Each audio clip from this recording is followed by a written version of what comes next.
Donc maintenant, on en arrive finalement à la numérisation, créer une couche. Je sais que ça intervient très tard, mais finalement, le SIG, c'est aussi beaucoup de la manipulation d'éléments.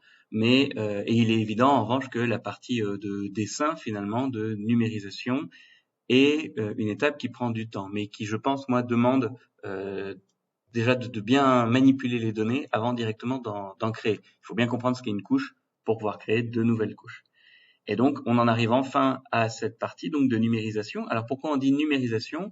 Eh bien, parce qu'on a une image qu'on vient convertir en données numériques, en géométrie. Alors, évidemment, j'ai dit, hein, cette image, c'est un raster qui est une matrice continue, blablabla. On va pas s'embêter avec ça. L'idée, c'est qu'on a une image qui est, pour l'instant, interprétée par l'œil humain, mais qui n'est pas interprétée par la machine. C'est-à-dire qu'on peut pas faire de requête, quelle est l'ouverture de la zone, quelle est, voilà. Donc pour ça, on va aller créer une couche. Mais pour créer une couche, alors je vais juste voilà, un petit peu diminuer ma fenêtre. Mais pour créer une couche, en fait, il faut se poser la question de la numérisation. C'est-à-dire qu'est-ce qu'on va numériser et comment on va le numériser. Alors qu'est-ce qu'on va numériser et comment on va le numériser? Et qu'est-ce qu'on va numériser? Eh bien, pour ça, moi, je vous propose de déjà prendre des petites notes pour savoir ce qu'on va faire. Parce que si on crée des couches, il faut que ça ait un sens. Il faut qu'on numérise quelque chose. Donc, par exemple, ici, je vois que j'ai ma parcelle dans laquelle mes données sont contraintes. Alors, même si la parcelle n'est pas complète, on va dire que la parcelle peut faire l'objet d'une couche. Donc, ici, on va commencer par couche, deux points. Voilà, ici, parcelle, parce qu'après tout, peut-être que je serai amené ensuite à numériser d'autres parcelles qui sont dans le même secteur ou ailleurs. En tout cas, je serai peut-être amené à inclure des fouilles dans d'autres parcelles. Donc ici, c'est important. Ici, ensuite, je vais faire la zone. Alors, si j'ai bien compris dans le rapport, c'est la zone qui a été dégagée avec la rampe. Donc ensuite, qu'est-ce qu'on va faire? On va faire emprise. Voilà. Donc ici, on a l'emprise de fouille. Alors, on pourrait dire que, comme ce sont des polygones, est-ce que ça ne devrait pas être dans la même couche? Et justement, c'est pour ça que j'insiste sur ce modèle, sur le fait d'abord de noter ce qu'on va faire, parce que une couche, c'est comme dans une base de données. Ici, en fait, finalement, le SIG, on l'a déjà dit plusieurs fois, c'est une base de données spatiale, et qu'une couche, elle correspond à un type d'objet. Une parcelle et une emprise, c'est pas le même type d'objet, ça sera pas défini de la même façon. Donc, ce sont des couches différentes. Et ici, pour l'instant, on n'a qu'une seule emprise directement qui a été dégagée. Donc on continue. Sous l'emprise, qu'est-ce qu'on a? Eh bien, ici, on voit qu'on a les sondages et qu'on a des structures qui sont définies dans les sondages. Donc finalement, mon plan, il est simple. Donc, suivant, j'ai sondage. Voilà. Et, parce que voilà, c'est ça, hein, à chaque fois, il s'agit de potentiellement, faudrait que j'arrête de me couper, faut que je sois un peu plus, mais parce qu'il s'agit, mettons que j'ai plusieurs sites, j'aurai plusieurs parcelles du cadastre, mais j'aurai aussi évidemment plusieurs emprises et qui sont toutes définies de la même façon pour pouvoir les comparer. C'est toujours ça aussi le but. Donc maintenant, à l'intérieur de mes sondages, je reviens à ce que je disais, à l'intérieur de mes emprises, j'ai des sondages et à l'intérieur de mes sondages, j'ai des structures. Donc ici, on a une table structure. Alors évidemment, on pourrait avoir, là on l'a pas sur le plan, mais on pourrait avoir une sous-table mobilier et on pourrait avoir différents types de données, des carottages qui sont des points x, y, enfin voilà, on pourrait avoir plein de choses différentes. La rampe et la limite, donc ça c'est la limite bleue si je comprends bien, c'est la limite où qu'ils ont utilisé à l'intérieur donc du sous-parcellaire, ça on va pas s'en occuper, hein, on laisse les limites bleues. Le plan est propre, mais il est pas hyper clair partout. Et maintenant qu'on a nos couches, on va voir comment remplir les tables attributaires. Alors déjà, dans parcelle, qu'est-ce qu'on va mettre? Alors comme c'est des couches, on leur met un identifiant, mais vous verrez que comme on va travailler qu'en GeoPackage, on va pas s'embêter, c'est un identifiant, l'identifiant est créé automatiquement dans un GeoPackage.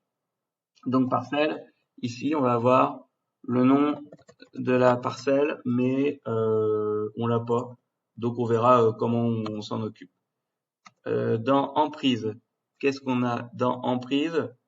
Pareil, hein, ça va être, faudra le distinguer. Donc ici on va mettre le nom de l'opération. Alors le nom de la parcelle, on pourrait mettre les noms de rue, et puis dans l'emprise, nom. Il doit y avoir un identifiant de l'emprise quelque part, mais là on n'y a pas accès dans le rapport de fouille. Je l'ai pas assez lu en détail. Donc identifiant de l'emprise. Puis pareil, on verra si on le remplit ou pas. Sondage, en revanche, les sondages, ils ont des noms.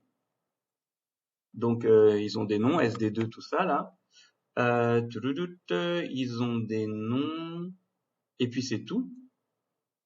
Et structure. Structure. Donc, les structures, elles ont des numéros. Donc, numéro. Petit tiret. Il est pas hyper utile, mais je le mets quand même. Donc, numéro. Qu'est-ce que j'ai d'autre? Numéro, j'ai période. Alors, période et j'ai aussi un descriptif. Alors là, typiquement, on est sur un descriptif qui est libre, hein, parce que fausse d'extraction, point d'interrogation, et ensuite puis, et puis sol. Bon, c'est un descriptif très général, c'est pas vraiment, ouais, c'est pas très clair. Si ce que c'est, par exemple, le bleu là, qui est daté du bas Moyen Âge, bon, bah voilà, c'est pas hyper clair. Donc, on verra comment on met tout ça en place. Mais par exemple, ici, on voit qu'on a une chronologie. Alors, pour le jaune, le orange et le bleu, on a de la chronologie. Et puis, pour le vert et le gris, on a un mélange de chronologie et fonction. Donc, on va voir. Je vais vous montrer comment on va pouvoir se dépatouiller là-dedans. Mais bon, globalement, je pense que moi, ce que je ferais, hein, c'est que justement, je renettoierai les données pour pouvoir les interroger de façon plus propre. Donc, tout ce qu'on va prendre en vert, on lui mettra en descriptif ou en typologie, on dira fossé d'enceinte, et on mettra la période uniquement ici. Donc, ce qui fait d'ailleurs que ici, on a le descriptif, mais après tout, c'est ça en fait qu'il faut prendre en compte. On est dans une base de données, il faut aussi comprendre si on va avoir des listes de valeurs des menus déroulants, et puis s'il y a d'autres choses qui nous intéressent. Par exemple, ici, on voit surface ouverte 78 mètres carrés. Mais peut-être que ce qui va nous intéresser, peut-être que ça va nous intéresser aussi d'avoir le ratio de la parcelle cadastrale qui a été ouverte. Donc ici, eh ben, on va faire, pareil, on va faire surface. Et puis moi, ce que je rajoute toujours dans chaque couche, parce qu'on ne sait jamais, c'est les commentaires, c'est-à-dire tout ce qui rentre pas dans les... J'ai mis les minuscules, je vais laisser les minuscules. Tout ce qui rentre pas dans le reste. Il y a des fois des choses qu'on veut rajouter, on les a pas. Donc identifiant d'emprise, pareil, surface et commentaire. Commentaire, sondage. Alors sondage, est-ce que la surface, ça nous intéresse? On va dire non. Voilà, quoique si en fait, si. Ouais, c'est sur les structures, on va pas s'embêter. Sondage, hop, et commentaire. Et ici, période, descriptif. Donc ici, je vais quand même finalement rajouter une couche fonction. Voilà. Et en dessous, je vais mettre descriptif. Je vais rajouter commentaire, même si dans la plupart des cas, on va le laisser vide, mais c'est pas très grave, ça existe. Dans commentaire, on peut même mettre, par exemple, si on a eu des soucis, si on a eu des incompréhensions, si on a eu, voilà, on peut même mettre des commentaires personnels qui vont nous aider à mieux critiquer l'information. Parce que finalement, quand on numérise l'information, il faut aussi pouvoir la remonter, comprendre comment elle a été faite et donc la critiquer.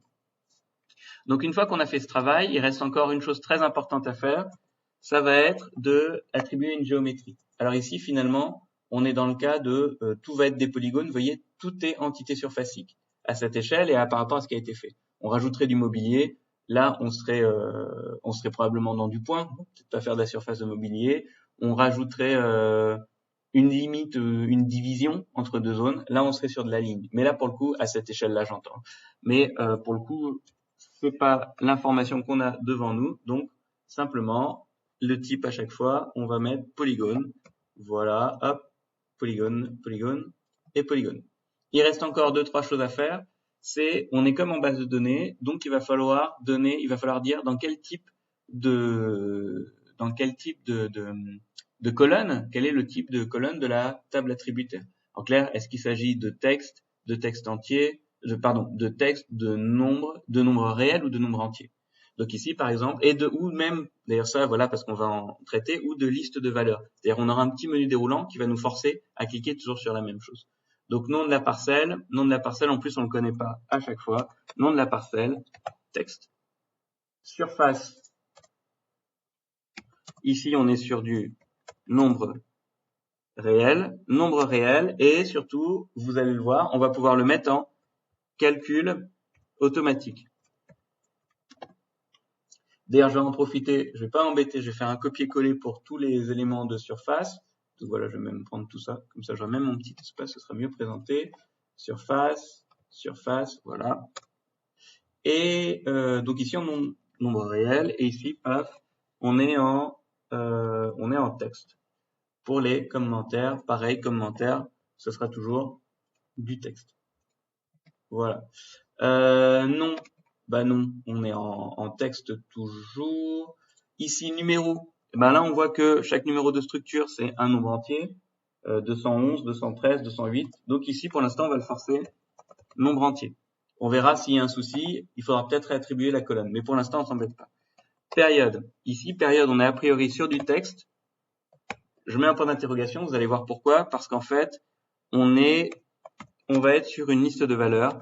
Et une liste de valeurs, il y a des questions de clés primaires, tout ça. Je reviendrai dessus sur quand on fait notre formulaire. Fonction, pareil. En fait, on va faire la même chose ici. Texte, point d'interrogation, parce qu'on va être sur une liste de valeurs. Et descriptif. Descriptif, on est en texte. Finalement, est-ce que fonction, descriptif et commentaire, ça se retape pas? Ça se superpose pas? Peut-être. Bah, ça, c'est des choses que on pourra corriger ensuite en bidouillant, en jouant un peu avec la table attributaire. Pour l'instant, ici, on va tout garder parce que finalement, ça a suivi le cheminement logique qu'on a eu en observant nos données. Et puis après, eh bien, c'est un procédé itératif aussi, hein, faire un modèle. Ici, on est un peu dans une partie création d'un modèle conceptuel de données et c'est quelque chose qui est assez itératif. C'est-à-dire que finalement, même la façon dont on va venir décrire et enregistrer une donnée, elle est liée à l'interprétation qui va évoluer en fonction de notre numérisation. Donc, au fur et à mesure qu'on numérise, on va avoir d'autres visions de nos données et on va venir souvent modifier notre table attributaire. Donc c'est pas très grave, faut pas hésiter à mettre voilà, faut pas hésiter à mettre des colonnes en trop. C'est plus facile de retirer des colonnes que d'en rajouter. Mais vous en faites pas, on pourra aussi en rajouter. Et puis qu'est-ce que je vais faire d'autre? Ah voilà, je vais vous montrer quelque chose qui peut être pratique, qui est le suivi de données. Dans le cas ici, c'est pas très utile, mais si vous allez sur le terrain, ça sera peut-être très utile. Donc ici, on va mettre une date de création de, de l'entité. Et ici, on va faire une date de modification de l'entité. Vous allez voir, ça va nous permettre de faire du suivi. Et puis, on va même rajouter ici un utilisateur. Mettons qu'on travaille à plusieurs. On veut savoir quel est l'utilisateur qui a créé, utilisateur, créateur. Alors, utilisateur, utilisatrice, mais bon, on va faire, voilà, utilisateur, créateur et texte liste de valeurs. Et ensuite, on va faire un autre élément, hop, utilisateur, utilisatrice, et modificateur, modificatrice. Modificatrice. Voilà, on en met un au masculin, un au féminin. Globalement, ensuite, on verra dans le formulaire, je risque de tout mettre au masculin parce que si on commence à mettre des points médians et des euris, vous me direz, moi je le fais. Hein. Bah, en même temps, c'est pas vrai, la plupart du temps, je le fais en anglais, donc j'ai pas trop à me poser la question. Mais bon, on verra ce qu'on fait. Voilà. Mais maintenant, on a notre plan de données, donc on va pouvoir se mettre à la création de couches. Donc ça, c'est la deuxième vidéo.